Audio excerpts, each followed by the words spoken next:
एक झाड़ू लगाने वाला गिरिराज जी की तलेटी में झाड़ू लगाता था, उसको मंदिर में प्रवेश नहीं करने देते थे लोग। तो वो बेचारा बाहर खड़ा खड़ा ही दर्शनार्थियों से पूछता था कि ठाकुर जी दिख कैसे रहे, मुझे ये बता दो। दर्शनार्थी आकर के बताते थे नीली ठाकुर जी ने बाघा पहना है, गले में मोतियों की माला है, मकराकृत कुंडल है, ऐसा टिपारा ठाकुर जी के सिर पर रखा है और ऐसा ठाकुर जी का श्रृंगार है। तो वो बाहर खड़ा खड़ा नेत्र बंद करके सुन करके ही अपने चित्त में एक झांकी बना लेता था और मन में सोचता था ऐसे दिख रहे होंगे ठाकुर जी।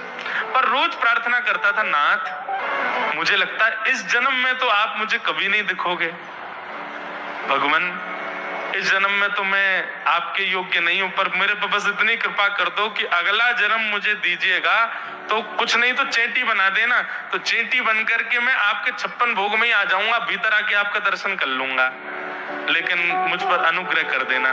ठाकुर जी उसके इस भाव से इतने रीझ गए। गोविंद दास को बोला था कि दाल बाटी खाने आएंगे, मंदिर बंद करके सब तो चले गए वहां से, सब लोग भोजनालय में भोजन प्रसाद पाने लगे। ठाकुर जी मंदिर से निकले अचक करके बाहर। जैसे ही बाहर निकल करके आए तो गिरिराज पर्वत के नीचे ही वही झाड़ू लगाने वाला उन नेत्रों से आंसू बह रहे थे, ठाकुर जी का चिंतन कर रहा था, आज ठाकुर जी ऐसे दिख रहे हैं। उसने जैसे नेत्र उठा करके ऊपर देखा तो नीला बाघा पहना है, मोतियों की माला पहनी है, मकराकृत कुंडल पहना है, चांदी का मुकुट चमक रहा है मस्तिष्क पर, ठाकुर जी के केश घुंघराले लहरा रहे हैं और ठाकुर जी अपनो एक पाम हाथ में पकड़ करके और एक पैर पर लंगड़ी जैसे खेलते हैं ऐसे ठाकुर जी कूद रहे हैं यहां से वहां। नीचे से झाड़ू लगाने वाले लगे, अरे ऐसा पुरुष तो मैंने जीवन में कभी नहीं देखा, ये कैसा पुरुष है। नीचे से ठाकुर जी को देखने लगा, अब स्वरूप उसको पता था तो उसने कही ये जरूर ठाकुर जी होंगे, वहीं से प्रणाम कर। ठाकुर जी बोले प्रणाम कर रहा हूं, दाढ़ी के जल्दी ऊपर आ, कांटो लगो मेरे पाम में, या को निकार। बोलने लगा, बोले मैं ऊपर नहीं आ सकता, गुसाई जी मारेंगे, सब लोग डांटेंगे मुझे।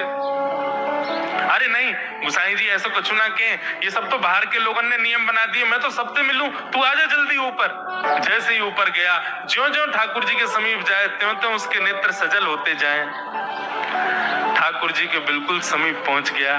भगवान बोले देख काई को रो भैया, जल्दी कर, मेरे पाम में कांटो लगो या को निकार।